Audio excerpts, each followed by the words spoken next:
2009年，《封神》首映，评分高达8.2分，被称为最好的国产群戏，没有之一。每个人的表演都恰到好处，人设、情节合情合理，逻辑满分，看多少遍都不会腻。王甜香让众人破译密电，但李明玉说没有密码母本，就是坐在这想死了也想不出。吴志国瞅了一眼王甜香，抢过他手里的报纸，听见了吗？跟日本人说去，这么弄怎么可能有结果？我要回家。今天老子要去清乡剿匪，没空跟这儿耗着。这时武田出现，拿来一本带血的册子，正是之前从女服务员那搜到的。很快李明玉就破解出了密电，但上面的信息让所有人大吃一惊。10月31日，挂尾等齐聚百草堂，请同志齐杀之。众人心头一震，这份报告每个人之前都看过。我们发出了一份假机会通知，司令部里的内鬼信以为真，就发出了行动的情报。只有你们5个人经手，也就是说，潜伏在司令部窃取情报的老鬼就在你们之中。折腾了半宿，终于点明此行的目的，抓鬼行动正式开始。鬼不显身，没人能走出这栋楼。王甜香和武田在西楼监听，用望远镜窥视着东楼的风吹草动。金生火深知王甜香的手段，稍有响动就掏出手枪。李明玉则伏案给男友刘林宗写信，男友失联许久。顾小梦鬼灵精怪，说等过几天出去疗背，但李明玉深知王甜香如此大费周章，事情恐怕没有那么简单。你还真以为过2天都出去了？对啊，想也知道谁是鬼啊。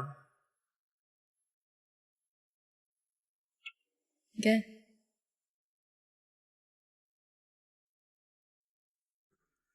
衣服开写了。两人情同姐妹，在这个冰冷阴森的城堡里，面对未知的危险与恐惧，两人只好抱团取暖，互相安慰。这时，一段戏腔打断了两人。论阴阳如反掌，保定乾坤。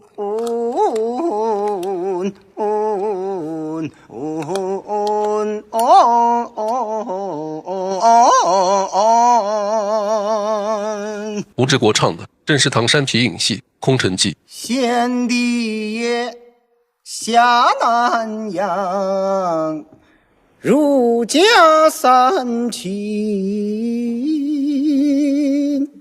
联动污灭曹魏。顾小梦这才知道吴志国和自己是老乡，原来吴大队长也是唐山老町的。怎儿着？你也是？小时候常听我三爷爷唱这个来着。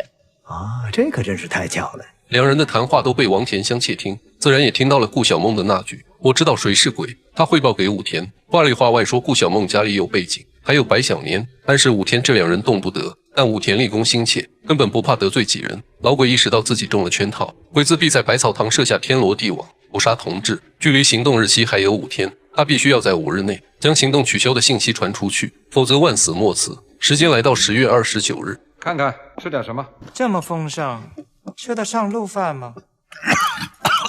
你呀，就爱说笑。众人在楼下吃饭，只有顾小梦没去。她故意穿着睡衣，姿态妖娆的想迷惑士兵。我想打个电话，就说2句。这是不行，就打回家，就说2句，最多3句。要不你挨着我听啊？见士兵根本不吃这套，顾小梦只好将物品清单塞给士兵，让他联系家里帮忙送过来。物品清单上会有猫腻吗？众人吃过早饭，王甜香对众人进行第1轮问话。这场问话可谓是暗流涌动，我们不妨猜一下哪一个才是老鬼。为此我特地查了原著小说，扒出了5个人的背景。